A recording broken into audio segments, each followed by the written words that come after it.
Peace by force. The Galactic Federation had existed for over 10,000 years.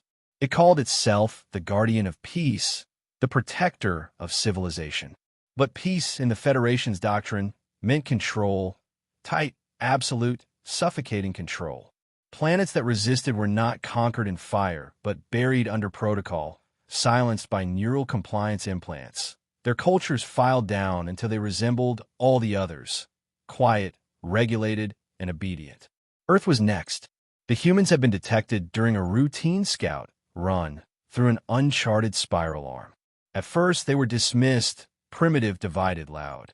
But their technology showed an unusual upward curve. Their wars had been brutal, their advances reckless. Worse, their development had been independent. No interference, no influence. That made them dangerous. The Council of Harmony convened in orbit above Siletris Prime and voted unanimously to initiate Peace Protocol Sigma-7, preemptive integration. The first contact ship, Gentari's Voice, arrived in Earth orbit on a quiet Tuesday.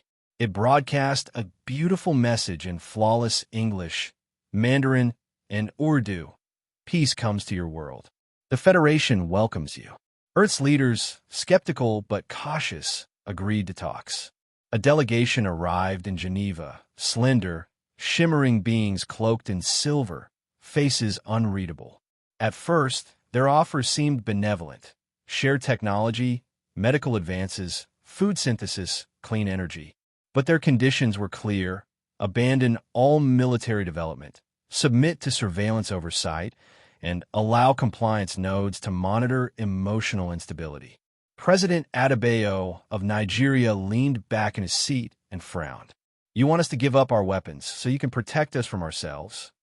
The lead envoy nodded serenely. Your history is a pattern of chaos. War, division, destruction. We will help you achieve harmony by removing the means for conflict. In Washington, Beijing, Moscow, and Delhi, alarm bells rang. Still, Earth's governments played along. They asked questions. They delayed. Meanwhile, Federation drones began circling the planet. An orbital compliance ring was constructed over Earth's atmosphere. They called it the Halo of Peace. It looked more like a noose. Weeks passed. Then came the shutdowns. A global AI lab in Tokyo was forcibly disabled. A Mars mining facility was ordered to cease operations due to unregulated autonomy. Dissenters in Sao Paulo were arrested by Federation drones and transported to an unknown rehabilitation satellite. Federation analysts noted no major resistance. Earth, they concluded, was falling in line. Like the others, they hadn't noticed the silence. No protests, no formal declarations, but in underground labs and deep-sea bunkers, in command rooms that hadn't seen daylight in decades, something stirred. Humans weren't preparing to beg.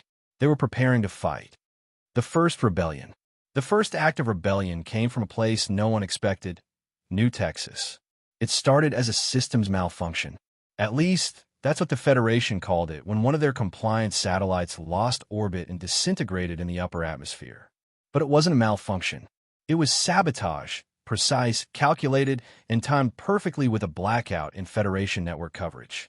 A team of local engineers had used an old weather launch system, retrofitted into a low-orbit jammer, to overload the satellite sensors and trigger its self-destruct.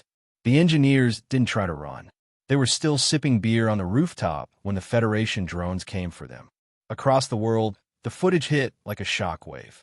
Federation enforcers, dragging handcuffed humans through the dirt, parading them before cameras as an example. Peace requires order. The message blared in over 100 languages. Resisting harmony is resisting civilization. The message failed.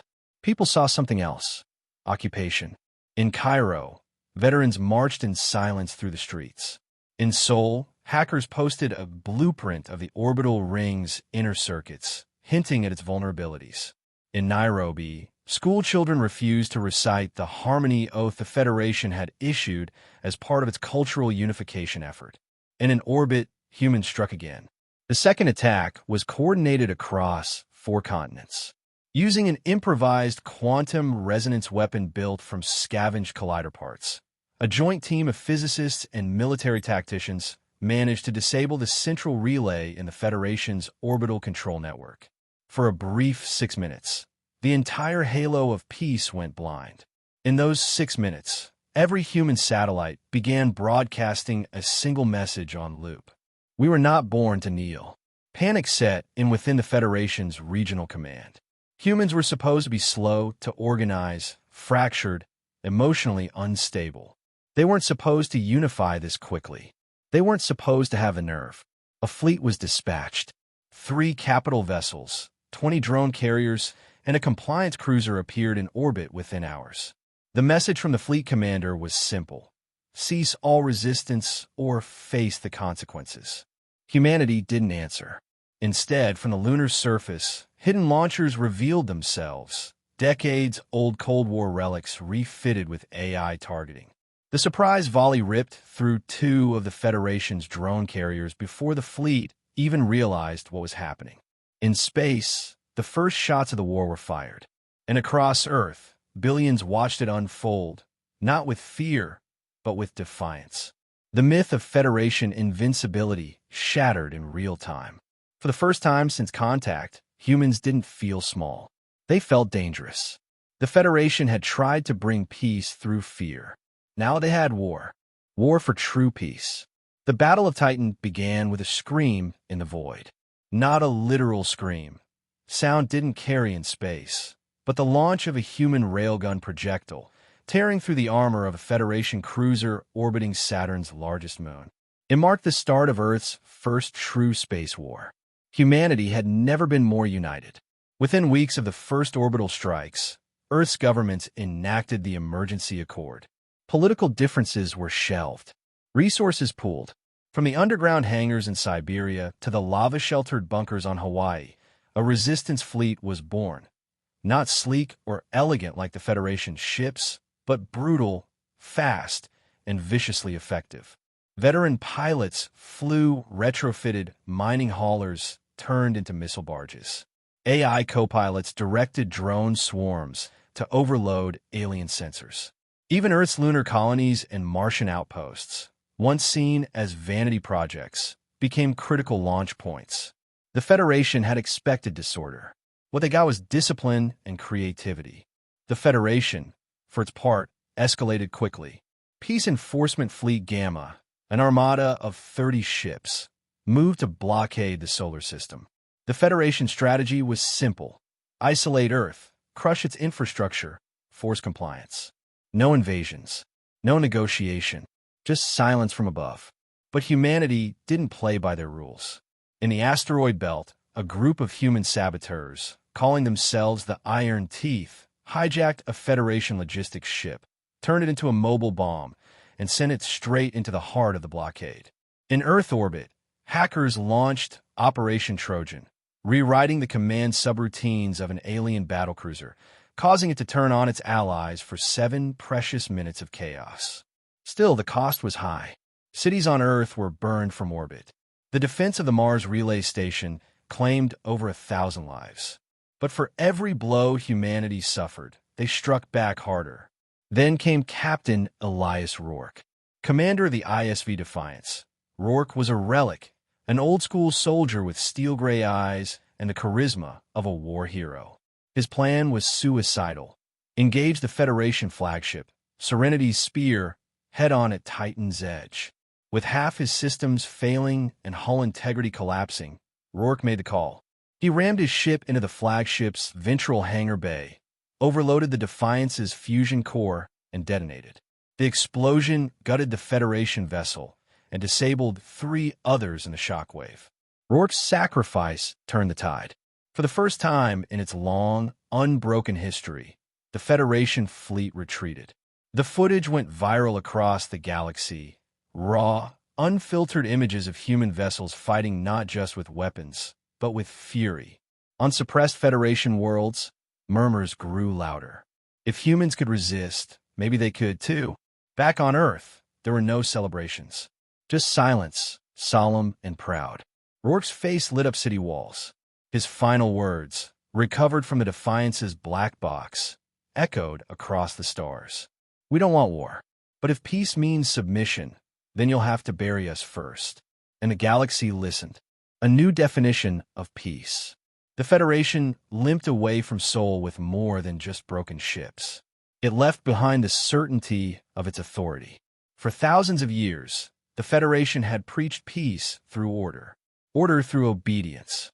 But on a small blue world, they found something that refused to be tamed, something wild, principled, and terrifyingly contagious. The aftermath of the Battle of Titan spread across the stars faster than the Federation could suppress.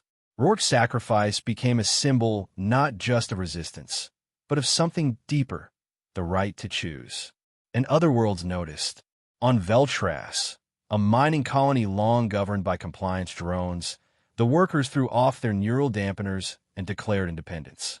On Yilkara Prime, protesters projected Rourke's last words across the capital sky. Even within the Federation's inner systems, dissent quietly bloomed. For the first time in memory, peace felt fragile. Earth's message was simple. We don't want your chains, even if they're polished. On Earth, the United Front prepared for annihilation. They expected the Federation to return with overwhelming force. But the counterattack never came. Internal fractures and diplomatic backlash forced the Council of Harmony to pause. Some member species, long subdued under the banner of peace, began questioning their loyalty. Sensing the opportunity, Earth launched not a fleet, but a signal. A broad-spectrum diplomatic transmission pulsed out to every known system. It contained no threats, no ultimatums, just a statement. We believe in peace with dignity, in freedom with responsibility. We do not seek domination, only the right to decide our own fate, and to offer others the same. The response was astonishing. Over 40 minor worlds replied within the week. A dozen offered alliances. Some even asked for protection, not from warlords, but from the Federation itself. Earth had become more than a defiant system. It had become a beacon. Under this growing influence, the Federation reluctantly entered talks. At Proxima Centauri, aboard a neutral space station orbiting a dead star, humans and Federation ambassadors met, not as subjects and rulers, but as equals. The Treaty of Centauri was born. It didn't end the Federation, but it changed it. Compliance laws were rolled back. Neural monitoring was outlawed. Member worlds were granted the right to self-defense and cultural preservation. And Earth was formally recognized, not as a protectorate, but as a sovereign force in galactic politics. Peace still existed, but no longer came with collars. Years later, a monument was unveiled in Geneva. It bore no weapons, no flags, just a slab of titanium carved with the names of the fallen and a single inscription. Peace is not the silence of obedience. It is the harmony of freedom. The Federation had tried to enforce peace, but in meeting humanity, it finally learned what peace truly meant.